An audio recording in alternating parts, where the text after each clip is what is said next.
Gang, I'm sure that many of you know that one of my other hobbies, in addition to Excel, is Frisbee Golf or disc golf. This is a Frisbee Golf basket, and the object of the thing is to stand way back over here and throw the Frisbee, not hit any trees, and make it go inside this basket.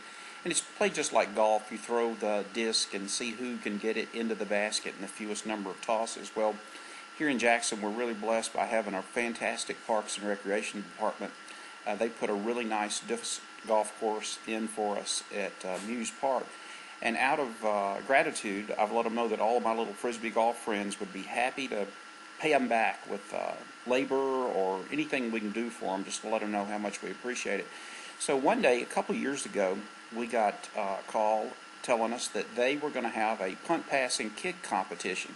This is really a big thing really across the country. I wouldn't even doubt that they have a worldwide presence. But what they do is they assemble kids between ages of about 8 and 15. It's both boys and girls that participate, and they punt a football, they pass a football, and then they kick a football, and then they combine the total distance that the ball has traveled once they've done all this, and then whoever has propelled that ball the longest distance ends up winning. So this is how we set the kids up that day. Put them all behind the line over here. Then we had a tape that went down the middle of the line, and they were trying to throw the ball, and hopefully it would land on the line. Of course, they were also kicking the ball. They were hoping it would land on the line. When they punted the ball, they were trying to stay close to this line. So, for example, if they punted and it landed, say, here, then we would take another cord and we would measure how far from the line they deviated.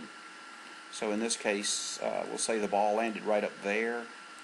And then once we got that measurement, then we would take our cord and double it back on the main line, and we would say, well, this is the adjusted distance for that kid. So then we would take a big tape measure and measure how far it was from here to here. Now we'd have a measurement, and then we would tell the scorer, which is over here at the scorer's table, and they had themselves a clipboard. And so we'd yell, the kid threw it 25 feet, 4 inches. And so then whoever was at the scoreboard or scorer's table would write that down on their clipboard. Well, this is the thing that got me started thinking. It seems like Excel is always in the back of my mind, and I'm thinking, now how could Excel do this better? And I thought, this person over here needs a laptop, and they need the right kind of spreadsheet where they just enter these numbers, and then they won't have to calculate all this stuff. So I've been thinking about this for 2 years or more, and I've come up with a number of different solutions. And this weekend, I came up with what I'm convinced is the best solution, the simplest solution you could ever have for this thing. So this is just your run-of-the-mill spreadsheet. You've got a kid's name, you've got their gender, you have their birth date. Right here is a formula that will calculate the kid's age. It's called the date Diff function. I won't go into that too much, but basically it just looks at today's date and then looks at the kid's birth date and tells you how old they are in years. And then here's where we start to enter the recorded information. This kid punted 41 feet 4 inches. Same kid passed 39 feet 11 inches.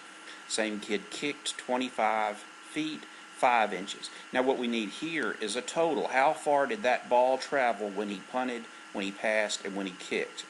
The problem is when you start adding up this 5 inches and that 11 inches and this 4 inches, back up here,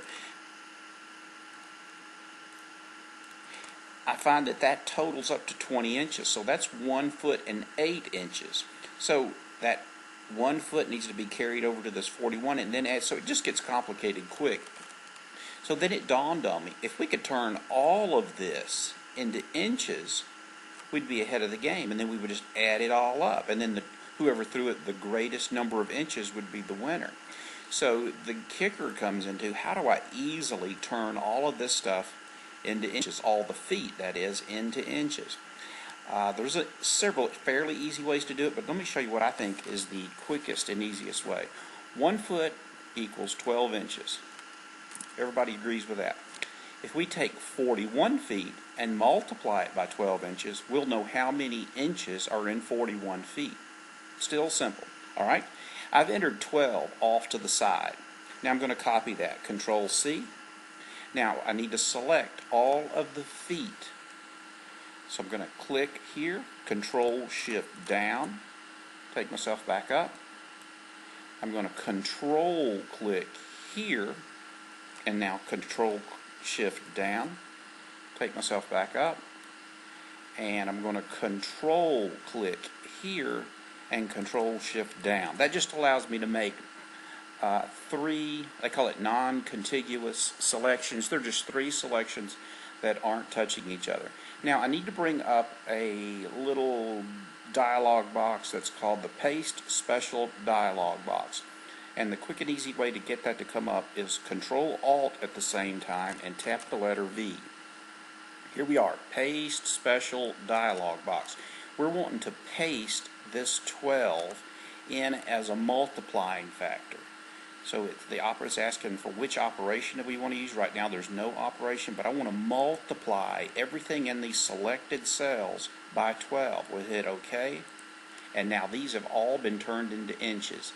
So now this is no longer feet, it's actually inches. Same here, same here. This was already inches, so we're ready to go. This is a simple matter of just simply creating a sum of these 6 quantities. Quick way to get a sum function, Alt equals, and it's reached way over and got age. We don't want to include age into the number of inches, so I'll have to adjust that a little. Float my pointer to the corner. I get a diagonal two-headed arrow. Click and hold down, drag it to the right, and now then it's only on these numbers that we want to add up. I'm going to hit Control Enter to keep the selection in this cell. You may recall that if you hit Enter, it moves the selection down below. Control Enter keeps it in that cell. Now I'll double click from the fill handle to send that formula all the way down.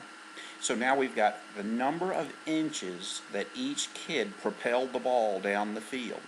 Now then, I need to know who won the 8 to 9 year old girls competition. I need to know who won the 10 to 11 girls competition, and right on down the line. So we need to separate this by gender, and then we need to separate it by age, and then once it's separated by those divisions, then I need to know who has the highest total.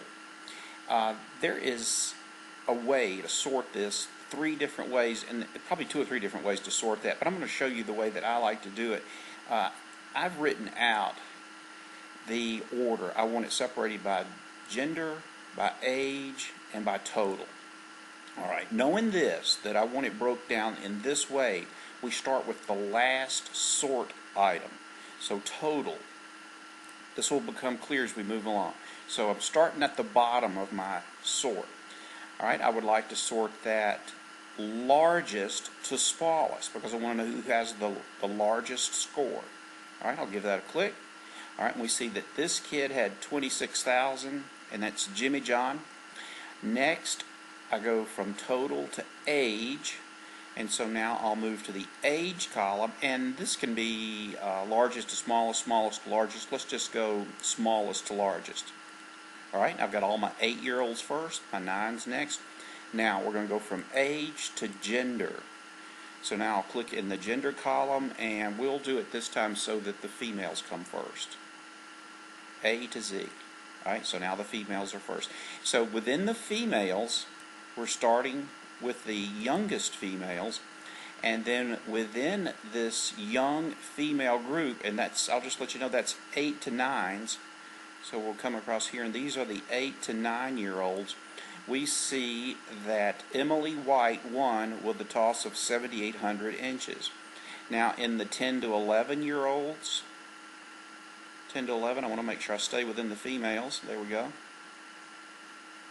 10 to 11 females. We see that it was a close battle between Jackie Chan. Jackie's got a strange name. But we have used a sort to separate these all out and determine who's the winner. I think I'll let that do it for now. There's another thing that's going on with this. The 15-year-olds are the oldest kids that can participate here. But you see, here's a 16-year-old female. So something's not good there. And now here is another 16-year-old male. Here is a 54-year-old male, and here is another 54-year-old male. So these guys need to be disqualified.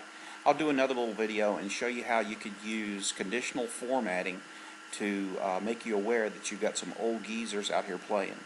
Alright guys, catch you later.